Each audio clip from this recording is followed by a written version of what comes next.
Les Anneaux de la mémoire, une histoire des esclavages.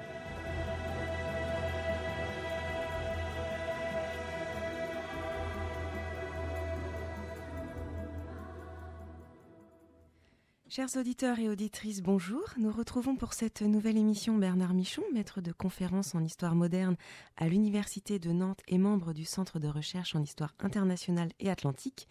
Et nous accueillons aujourd'hui et pour 2 émissions Jean Neveu, professeur à l'Université permanente de Nantes et spécialiste de l'histoire du jazz. Bonjour à tous les deux. Bonjour. Bonjour.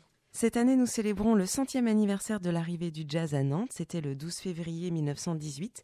Le premier concert de jazz, joué par un orchestre militaire américain, les Harlem Hellfighters, avait lieu sur les marches du théâtre Gralin. Mais d'abord, Bernard, je me tourne vers vous. Est-ce que vous pouvez nous rappeler le contexte dans lequel c'est joué, dans lequel on était à cette époque ? C'était la Première Guerre mondiale. Les États-Unis s'engagent du côté des Anglais et des Français à partir de 1917 et ces troupes américaines arrivent en renfort et débarquent à Saint-Nazaire avec comme objectif de rejoindre la ligne de front, et c'est dans ce contexte-là que ce premier concert va être joué. Merci Bernard. Alors, est-ce que vous pouvez nous expliquer, Jean Neveu, pourquoi ce premier concert est joué à Nantes ? Puisque les troupes ont débarqué à Saint-Nazaire ou à Brest même, et le premier concert est joué à Nantes. Oui, pour être précis, selon le journal de bord du régiment, qui a été écrit par le Major Little, qui était un commandant en second en quelque sorte du régiment, qui s'appelait le 15e à l'époque, qui s'est appelé les Hellfighters, les combattants de l'enfer, après. Bien après, c'était la légende qui les a appelés Hellfighters. Bref, ce régiment fait partie d'un contingent américain qui est débarqué à Brest le 31 décembre 1917 et qui est appelé par, en quelque sorte, le maire de Nantes, Paul Bellamy, qui fait une petite fête franco-américaine, une fête caritative, et qui demande aux Américains de donner un petit quelque chose. Alors, il y a un repas, il y a un machin, des discours, etc. Et puis, il y a la fameuse fête du régiment qui joue d'abord sur les marches. Ils font ce qu'ils appellent un cat, machin, enfin bref, peu importe. Ils donnent une aubade qui extasie tout le public, et puis ensuite un vrai concert qui est préparé, dont on a le programme, dont on sait effectivement ce qui en fait partie. Et là, l'accueil est extraordinaire. Et c'est ça qui est intéressant. Et c'est pour ça que, moi, j'attache beaucoup d'importance à cette histoire-là, parce que quelque part dans l'histoire, 60 ans plus tôt, partaient les navires négriers de Nantes. Et 60 ans plus tard, ce sont des Noirs qui sont accueillis comme des artistes. Il y a un retournement d'histoire que je trouve fantastique. Ça, c'est ça qui est important. Et c'est pour ça que je suis très attaché à Jim Europe et à ma ville de Nantes pour ça. Alors justement, vous parlez des Afro-Américains. De qui est constitué l'orchestre ? Est-ce qu'on qu'on les connaît ? Oui, tout à fait. Enfin, on les connaît. Ils sont relativement anonymes en dehors d'un autre musicien qui deviendra chef d'orchestre célèbre, qui s'appelle Noble Sissle, qui est à la fois violoniste, chanteur, batteur, etc., et qui est le second ou le troisième, parce qu'il y a aussi un certain Michael qui est le chef d'orchestre en second, de James Reasorop, qui est un monsieur extrêmement célèbre aux États-Unis. On ne le sait déjà pas très à l'époque. Bien. Oui, on ne le sait pas très bien. Il a été le premier orchestre à enregistrer en 1914. L'orchestre noir a enregistré. Il a donné des concerts au Carnegie Hall. C'est des choses qu'on ne connaît pas du tout. Et il n'a pas eu de mal, quand on l'a sollicité, de regrouper un orchestre pour un petit peu soutenir le moral des troupes. Aux États-Unis, ça fait partie de l'esprit des Américains. Ils ont toujours fait ça. Ils ont toujours mis un petit peu d'entertainment à côté des combats, Donc, le régiment du 15e, qui est constitué à New York, est le regroupement des copains de James Reasorop, qui avait créé un Clef Club, une sorte de corporation, de management, etc. Mais surtout de musiciens. Ils étaient en quelque sorte fédérés par James Reasorop, qui est un grand monsieur qui vient d'Alabama et qui est un grand monsieur de la musique, disons, divertissement américain. Et je vous propose d'écouter tout de suite un extrait.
Nous venons d'entendre St. Louis Blues exécuté en 1919, c'est-à-dire à son retour du combat, à son retour de France, par l'orchestre de James Rissorop, qui est composé très probablement, mais ça on n'en est pas tout à fait sûr, de beaucoup de musiciens qui jouaient à Nantes le 12 février.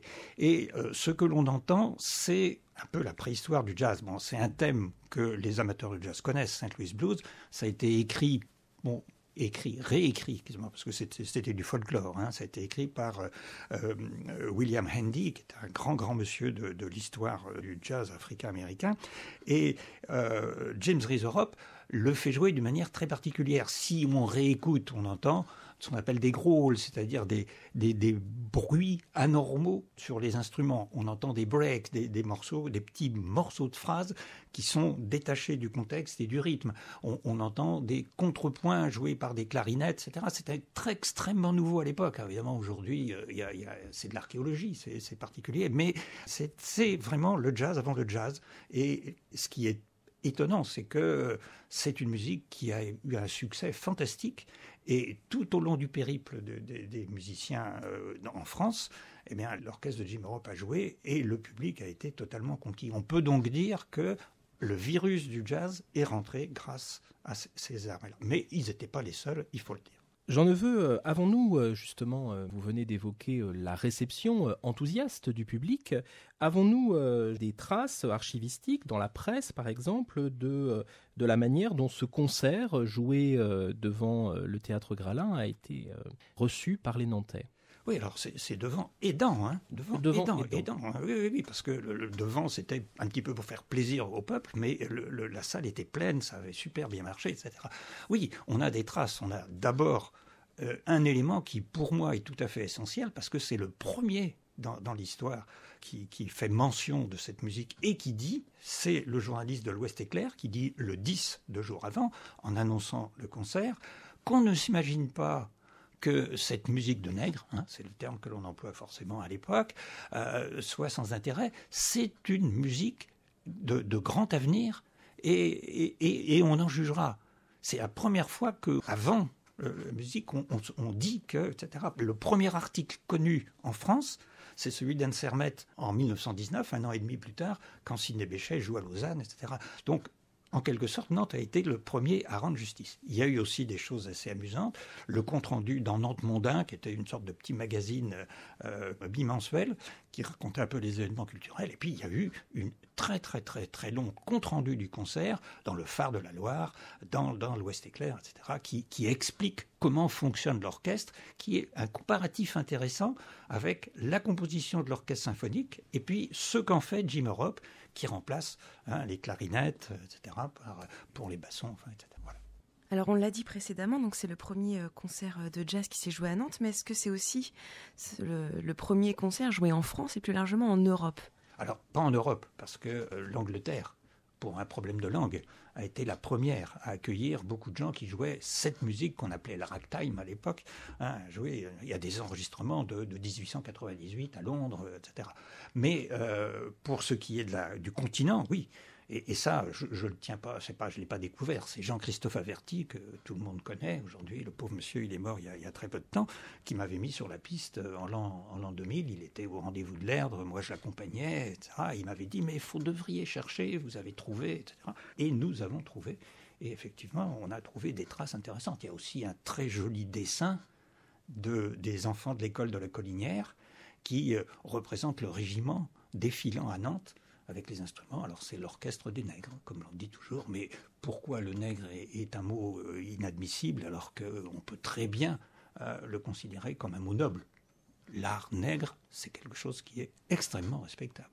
Jean-Neveu, dans la réception de cette nouvelle forme musicale, le fait que ce soit joué par des Afro-Américains, alors des nègres comme on disait à l'époque, est-ce qu'il y a un préjugé ? Vous l'évoquiez tout à l'heure à travers le journaliste qui disait que cette musique-là méritait quand même qu'on s'y intéresse, même si, entre guillemets, elle était jouée par des Noirs. Est-ce qu'on peut voir un préjugé s'exprimer dans les échos, en particulier les échos mondains ? Ah ben oui, certes, il y a à mon avis, beaucoup de condescendance dans les textes de Nantes Mondain en particulier, qui ne considèrent pas du tout que c'est un art particulier qui est en train de se développer. Parce que le jazz, ça a apporté quelque chose qui n'était pas neuf dans l'histoire de la musique. Ça a apporté l'improvisation. C'était une chose qui était en quelque sorte bannie de la musique, parce que la musique était toujours écrite. Le jazz apporte une improvisation qui fait qu'il y a une nouveauté qui est importante et qui laisse exprimer un tempérament. Et le jazz, pour moi, c'est d'abord une musique revendicative. C'est une musique, la musique, le blues, c'est la douleur du peuple. Et le jazz, aujourd'hui considéré comme ce qu'on appelle le free jazz, c'est aussi une musique de revendication contre l'oppression et la ségrégation. C'est une chose qui est en fait issue. Et Jim Europe l'exprimait clairement. Il disait, c'est notre musique, elle vient du peuple et elle doit exprimer le peuple. Il disait ça, Jim Europe. C'est aussi un précurseur. C'est pour ça que c'est un grand monsieur dans l'histoire. C'est pas pour rien qu'on l'a appelé, quand il est décédé, qu'on l'a appelé le Martin Luther King de la musique. Nous allons terminer sur ces belles paroles. Bernard Michon, Jean Neveu, merci. On se retrouve la semaine prochaine et on va poursuivre notre discussion sur l'arrivée et la diffusion du jazz à Nantes. Merci aux auditeurs et auditrices qui nous suivent et excellente fin de journée.